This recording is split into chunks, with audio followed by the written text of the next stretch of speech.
16 जुलाई 2023 Wimbledon 2023 का final match खेला जा रहा था, जहां 23 बार के ग्रैंड स्लैम चैंपियन और अपराजय दिख रहे नोवाक जोकोविच के सामने इतिहास रचने का एक मौका था।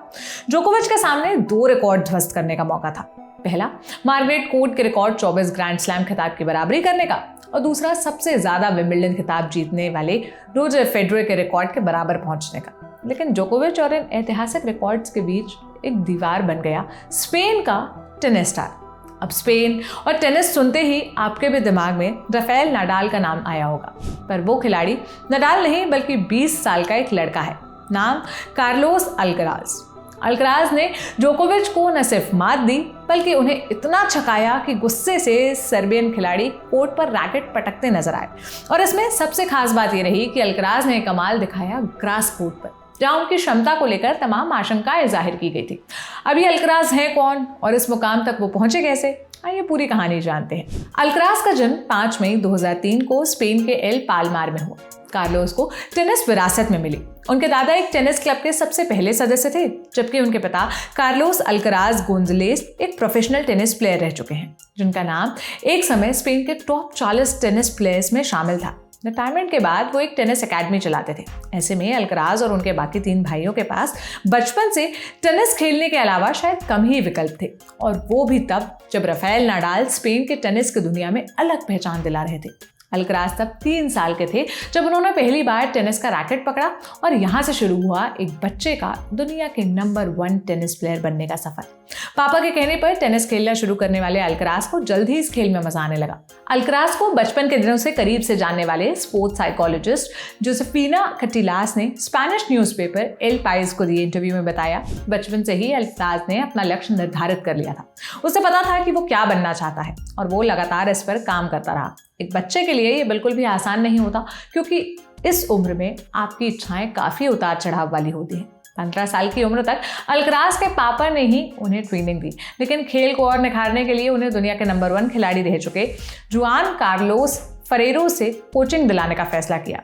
फरेरो उस समय अलेक्जेंडर ज्वेरेव के कोच थे, लेकिन कार्लोस के खेल को देखते हुए फरेरो ने 2018 में उनका कोच बनने का फैसला किया, और इसके बाद अल्कराज का टेनिस करियर हर दिन नई बुलंदियां छूने लगा। 2019 में Roger Federer Wimbledon quarter final match की तैयारी करने के लिए जुआन कार्लोस फरेरो के साथ प्रैक्टिस कर रहे थे। इस दौरान फरेरो के कहने पर फेडरर ने अल्कराज के साथ प्रैक्टिस की। इस दौरान फरेरो ने फेडरर से जोरदार शॉट मारने के लिए कहा। फरेरो ने फेडरर से कहा कि वो लड़का अल्कराज उनके शॉट को हैंडल कर सकता है। इस वाकये को लेकर अल्कराज ने टेनिस न्यूज़ को दिए इंटरव्यू में कहा, मुझे विंबलडन में एक बार फेडरर के साथ प्रैक्टिस करने का मौका मिला। ये बहुत अच्छा रहा, मेरे लिए एक अनोखा अनुभव था। इस दौरान मैंने बहुत कुछ सीखा। शुरुआत में मैं थोड़ा घबरा रहा था, क्योंकि बहुत सारे लोग हमें देख रहे थे, लेकिन जैसे जैसे प्रैक्टिस आगे बढ़ती गई मुझे इसमें मज़ा आने लगा। ये मेरे लिए बहुत ही अच्छा अनुभव था। अल्कराज के खेल को देखते हुए उनकी तुलना राफेल नाडाल से की जाने लगी। इसके बाद टेनिस वर्ल्ड को दिए एक इंटरव्यू में अल्कराज ने कहा, नाडाल से किसी की तुलना नहीं की जा सकती। मैं उनके जैसा बनना चाहता हूँ। मेरा खेलने का तरीका रोजर फेडरर से मिलता जुलता है, लेकिन मेरे आइडियल नाडाल हैं, क्योंकि मुझे भी क्ले कोर्ट पर खेलना काफ़ी अच्छा लगता है।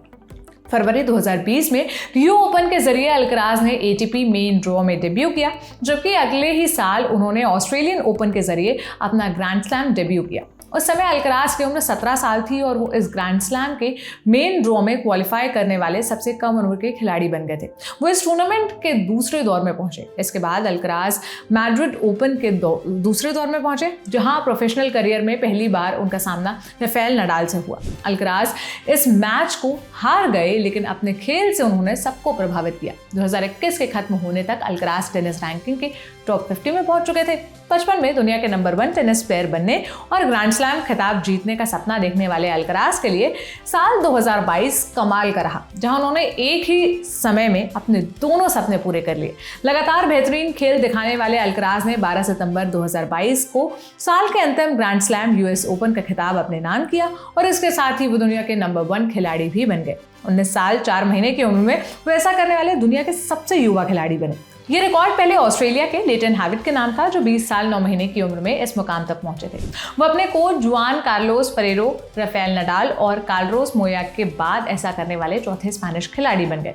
हालांकि चोट के कारण वो 2023 के पहले ग्रैंड स्लैम ऑस्ट्रेलियन ओपन का हिस्सा नहीं बन पाए, जबकि फ्रेंच ओपन के सेमीफाइनल में उन्हें नोवाक जोकोविच के हाथों हार का सामना करना पड़ा और अल्कराज ने इस हार का बदला लेने में ज्यादा देर नहीं लगाई और विंबलडन 2023 के फाइनल में उन्होंने जोकोविच को हराकर बदला पूरा कर लिया।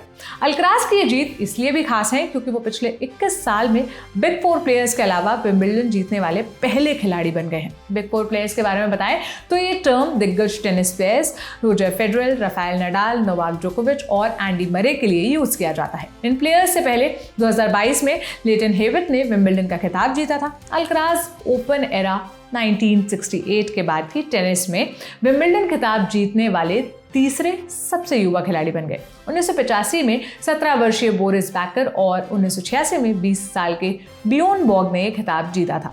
अब जबकि रोजर फेडरर इस खेल को अलविदा कह चुके हैं, राफेल नडाल, एंडी मरे और कुछ हद तक नोवाक जोकोविच भी अपने करियर के अंतिम दौर से गुजर रहे हैं, ऐसे में अल्कराज जिस तरह का खेल दिखा रहे हैं, ये कहना गलत नहीं होगा कि वो भी इन दिग्गजों के लिस्ट में जगह बना सकते हैं। बाकी आपकी क्या राय है, आप हमें कमेंट बॉक्स में जरूर बताइएगा। बाकी स्पोर्ट्स से जुड़े तमाम अपडेट्स के लिए देखते रहिए ललन टॉप स्पोर्ट्स।